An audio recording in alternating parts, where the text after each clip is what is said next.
Ótimo. Queridos, boa noite a todos mais uma vez. Vamos começar a aula. Está aí, fé e ciência, né? Até onde elas caminham juntas. Bom, nossa aula vai ser composta por, pelo menos, introdução à criação, os dias de Gênesis, se foram ou não de 24 horas. Isso aí eu vou deixar para o final da aula, tá bom? Vocês vão entender o porquê. Milagres e ciência, até onde a fé caminha com a ciência, até onde a fé se complementa na ciência, de que forma explicar milagres, né? E tem um ponto, esse ponto 4, que na verdade é o 3, que eu troquei o 2 pelo 4, era para eu ter ajustado aqui, tá vendo? Passei o dia trabalhando nisso, mas acontece. O importante é que o conteúdo vai estar completo. Descobertas científicas ao longo da história que a Bíblia já havia pré-anunciado milênios antes. Então, a gente vai falar sobre isso. Bom, ciência, né? Desde o início da humanidade, a curiosidade e o desejo de compreender o mundo ao nosso redor tem levado as pessoas a procurar respostas para as grandes questões da existência. Uma dessas questões é a relação entre religião e ciência. Deixa eu permitir aqui a pessoa entrar. Seja bem-vindo. Pronto. É a relação entre fé e ciência, né? Então, a fé e a razão coexistiram, deve coexistir pacificamente, né? Mas em determinados momentos da história, a ciência questionou as crenças religiosas, gerando debates controversos. O que isso quer dizer? Quer dizer que nem sempre ciência e fé se conversaram. Na verdade, agora no século XXI, não é que estamos integrando mais um pouco, tentando juntar alguma coisa. Obviamente vai chegar a algum ponto, vai chegar em uma determinada situação que fé e ciência não vai alinhar, de jeito nenhum. Mas, né, Luciano, pai do senhor, boa noite. Mas, assim, na grande maioria das vezes, existe, sim, uma correlação entre fé e ciência, né, e que, sim, a gente elas podem conversar. Um dos exemplos mais famosos é o caso, né, o episódio da controvérsia Galileu, que ocorreu no século XVII. Galileu Galilei, um dos maiores cientistas da época, defende a teoria heliocêntrica. O que é isso, irmão Antônio?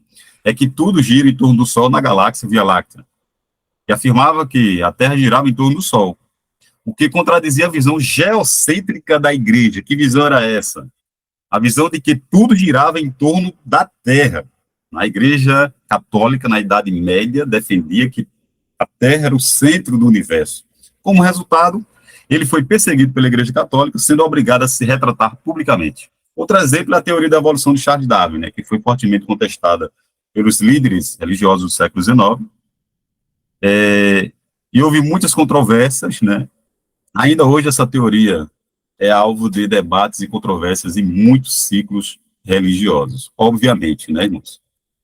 Evolução é diferente de adaptação. Por exemplo, você diz assim, não, mas Darwin provou, né, lá na origem das espécies, né, dava-se para ver que alguns pássaros tinham um bico mais alongado para tomar néctar, então ele evoluiu, bom, uma coisa é evoluir, outra coisa, né, uma coisa é evoluir, outra coisa bem diferente é se adaptar. São duas coisas totalmente distintas. E aí, Antônio, você crê na evolução ou na adaptação? Bom, gente, tratando-se do homem, observe bem o que eu vou dizer, isso é muito rico. Na história, né, por exemplo, no curso de história que eu fiz, eu estudei muito sobre os grandes filósofos, os grandes historiadores, os grandes matemáticos, os grandes arquitetos. E a gente vai encontrar pessoas lá atrás, no início das civilizações, muito mais inteligentes, com um QI muito mais elevado, posso dizer assim, sem dúvida, do que muita gente agora do século XXI. Ou seja, o homem por si é a imagem de Deus, né, e semelhança dele. Significa dizer que o homem é inteligente, independente da época. E também ele é adaptável, assim como os outros animais, né, são adaptáveis à sobrevivência. Então, evoluir é diferente de sobreviver. Então, a gente vai encontrar lá nas pirâmides do Egito, pessoas, por exemplo, né, que as construções das pirâmides ainda hoje se discute nas universidades federais, nas universidades estaduais, nas universidades particulares, todo o curso de engenharia, principalmente civil ou arquitetura, se debate com as pirâmides, como conseguiram construir aquelas pirâmides milênios antes, né, há milênios atrás. Como conseguiram isso se não tinham a tecnologia, se não tinham acesso ao que nós temos hoje, se não tinham a informação que nós temos hoje? Ou seja, o homem evoluiu, se brincar, eles eram mais inteligentes, né? A prova está aí, do que nós aqui no século XXI. Então, o homem por si é inteligente. Então, ele não evoluiu em inteligência, ele é inteligente por natureza. Agora, obviamente, uns têm QI, perdão, uns têm QI muito mais elevado do que outros. Isso é muito visível, né? Você olha para uma turma de sala de aula e percebe que tem aluno mais desenvolvido do que outro. É natural, é normal, faz parte. Mas vamos continuar aqui. Milagre e ciência, né? Aqui é a introdução das controvérsias, justamente, que houve entre ciência, religião, a Igreja Católica, as grandes discussões. E aqui nós vamos agora falar sobre milagres, um pouco de milagre. O que é milagre, né? É muito simples. A palavra milagre, né, pode ter diferentes significados. Dependendo do contexto em que é usada, de modo geral, um milagre pode ser definido como um evento ou acontecimento que é considerado fora do alcance explicável, natural ou científica, e que é atribuído a uma intervenção divina ou sobrenatural. Ou seja, tudo que é extra-natural, tudo que está acima do natural, tudo que foge à nossa realidade e ao que se espera, é um milagre. Então, vamos lá. Além disso, o termo milagre, né, também é frequentemente usado para descrever eventos excepcionais ou improváveis que acontecem na vida cotidiana das pessoas. Como sobreviver a um acidente grave ou vencer uma doença considerável incurável. Nesse sentido, o milagre é visto como uma bênção ou uma dádiva da vida. Queridos, antes que eu me delongue aqui, até porque tem muitas pessoas ainda entrando, né? Veja só, quero aproveitar que a grande maioria está aqui, tem 30 pessoas, né, 31 agora. Isso é muito bom, quero agradecer de antemão, antes de continuar falando sobre milagre e ciência. E o que é quero passar para vocês? Esse é o primeiro encontro, né? Sobre esse tema, a gente pretende concluir hoje. Eu vou correr um pouco para a gente concluir hoje, tá certo? Porém, mais na frente, por isso que eu insisto para que as pessoas permaneçam no grupo do WhatsApp. Por quê, Antônio? Ou irmão Antônio, ou alguns chamam de professor, de presbítero, como queiram. Porque mais na frente eu quero trazer um curso, de fato, mais prolongado sobre escatologia. E não é pago, gente. É gratuito para quem estiver aqui. Se depois alguém quiser comprar, ó, eu estou aqui para vender. Agora, para quem está aqui, né, são os meus amigos, meus conhecidos, meus colegas, meus irmãos, estão aqui e querem, junto, trocar informação, aprender e ensinar, esse é o momento. Então, mais na frente, eu vou abrir, né, uma sala dessa daqui, semelhante a essa, de escatologia sobre o Apocalipse, e a gente vai estudar passo a passo, tá certo?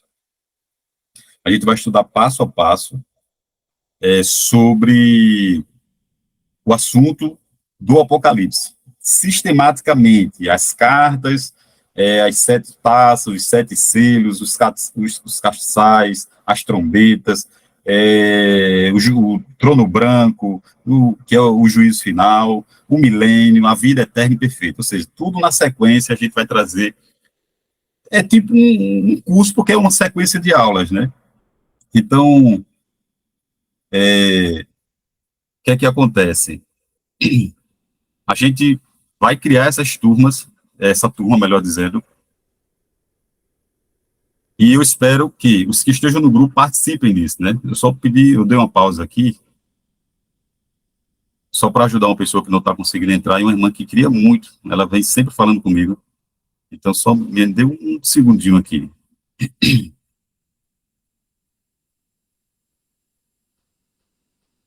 O porquê eu trouxe essa aula aqui, irmãos? Porque justamente no Instagram, né, entra, sai, as pessoas não estão com interesse, de fato, de aprender. Então, aqui é o lugar, né? Vamos continuar. Queridos, vejam só. Milagre e ciência, né? Expliquei o que é milagre, o termo milagre. Explicando milagres instantâneos e milagres progressivo. O que isso quer dizer, irmão Antônio? Existe uma coisa na Bíblia, irmãos, fantástica, que muita gente passa desapercebido. Na Bíblia, existem milagres, e 99% dos milagres bíblicos que estão lá escritos são milagres instantâneos.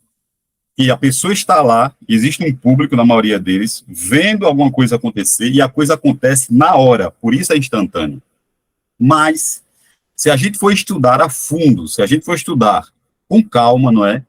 A gente vai perceber que esses mesmos milagres que são instantâneos, eles já existem desde o início do planeta. Eles já existem desde que Deus criou o homem, não é? Então a gente chama de o milagre instantâneo também é o milagre progressivo. O que isso quer dizer? Vou dar um exemplo prático para que a gente não saia daqui com dúvida. O vinho. O que é o vinho? Não sei se vocês gostam do vinho, pode não, viu? Bom, o vinho é uma bebida alcoólica feita a partir da fermentação do suco de uva, né? Uva fresca, né? Ou uvas esmagadas. E qual é a composição química? Ninguém vai estudar química aqui não, viu, gente? Por favor. Mas vamos lá, só algumas propriedades do vinho, né? Qual é a composição química do vinho, né? O que inclui os principais vinhos, não são todos, porque tem uva roxa, uva verde, tem um vinho seco, tem vários tipos de vinho e isso muda um pouco, mas na grande maioria, no mínimo, tem isso aí, ó. Etanol, que é o álcool etílico, aí vem todas as composições, ó, C2H50H, ácido tártico, C4H606, ácido málico, C4H605. Essa é a composição do vinho. Eu não vou me delongar aqui na propriedade química, certo? Mas como é feito o vinho? É simples. O vinho é produzido a partir da fermentação do suco de uva. Uvas esmagadas, o processo de produção envolve as etapas de colheita, desengace, esmagamento, fermentação, prensar a uva, o envelhecimento do suco, para depois vir um engarrafamento. Isso ele já vai estar com um teor de álcool elevado. O suco da uva, entendam, gente, a uva se alimenta de água através do pé da uva, que é a videira, certo? Esta água é transformada no fruto, o fruto é esmagado, tem o suco da uva, que é fermentado, e quando é fermentado, o teor de álcool aumenta, e aí vira o vinho. Basicamente, é isso, né? É bem simples. A composição química, a gente passou. Agora me digam, qual é a composição química da água, né? A composição química da água é a mais simples, porque essa daí até Nicole sabe, desde que estava na barriga da mãe. Composição química da água, H2O. 2 hidrogênio e um oxigênio, né? É bem simples. A composição química eu deixei aí, ó, no slide, só para vocês compararem. Bata o olho aí e dê uma olhada. A complexidade do vinho está em cima, o que é o vinho, e eu coloquei o que é a água. A água é bem simples, H2O, né? E onde está o milagre aí? Como é que aconteceu o milagre? Jesus chega, né, no primeiro milagre em Caná da Galileia, certo? Jesus chega lá, em Caná da Galileia, transforma água em vinho. Foi o primeiro milagre realizado por Jesus registrado na Bíblia. O que é que acontece? Este milagre de transformar água em vinho, Jesus operou ele de forma instantânea, visível, na hora. Quem estava lá viu, provou do vinho. Mas este milagre existe desde que o mundo é mundo. Está lá, quando Noé sai da arca, a Bíblia diz que Noé plantou uma vinha.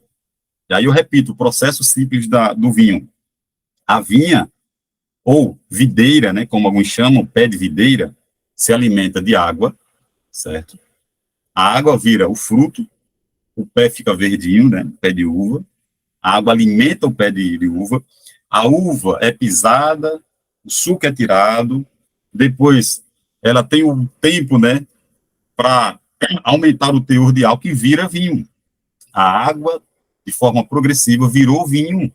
Ou seja, é um milagre que está acontecendo à nossa vista a todo instante. Se você toma o suco da uva, ou se você toma vinho, ou já tomou, viu alguém tomar, aquele vinho um dia foi água. Porque o pé de uva se alimenta de água e Deus anda transformando, gente, água em vinho há muito tempo, desde Adão, quando as ervas produziram mantimentos. Então, o que é que acontece? Desculpa. O que é que acontece? O milagre está aí. De uma forma progressiva, Jesus operando agora de uma forma instantânea. Ou seja, a ciência, o que é que eu quero dizer com isso? Milagre de ciência. A ciência explica o milagre de forma progressiva. A fé explica o mesmo milagre, existe, porém de uma forma instantânea. É como se Deus estivesse comprimindo algo muito longo de uma vez só. Ele abrevia, ele antecipa o processo, né? Ao invés de ser uma coisa vagarosa, ele pega em um segundo ali, ele estabelece o milagre. Então, vamos continuar. Outro exemplo prático, né?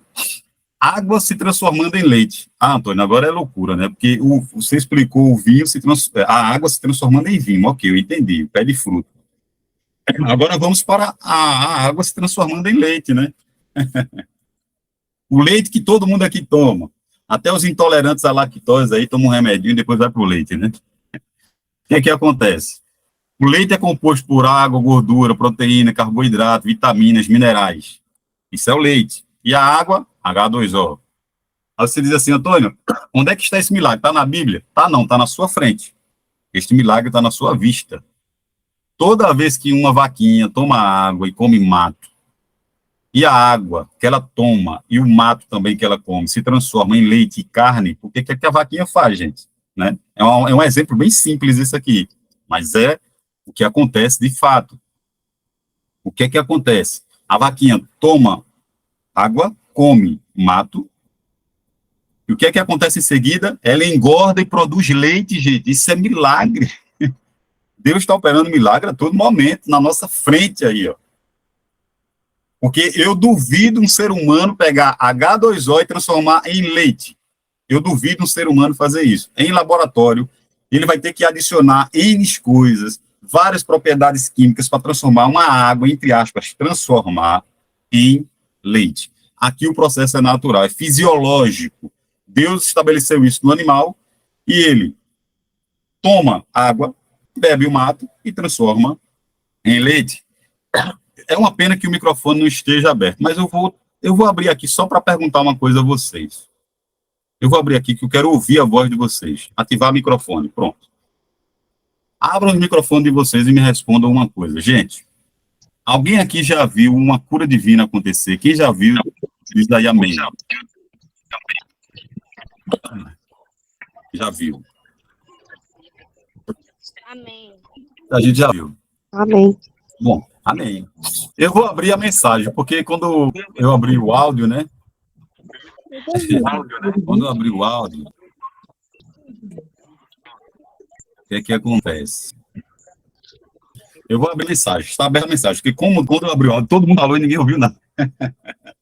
Todo mundo falou ao mesmo tempo. Tem uma basinha aí de mensagem, tem uma basinha para vocês aí de emoji, certo? Então podem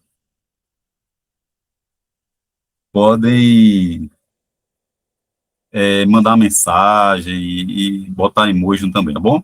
Bom, milagres de curas divinas, certo? Botou aí amém, muita gente viu. Eu vou mostrar a vocês agora que o milagre da cura, né? Darlan, Leandro, Luciano, Leandro Henrique, tá aí, ó, que bom. Bom, gente, eu vou falar por mim, certo? Meu nome é Antônio Barbosa, tenho 18 anos, nasci na igreja, sou presbítero hoje, ainda estou presbítero, posso dizer assim, né? Estou presbítero. A irmã Alice foi curada, que bênção, né?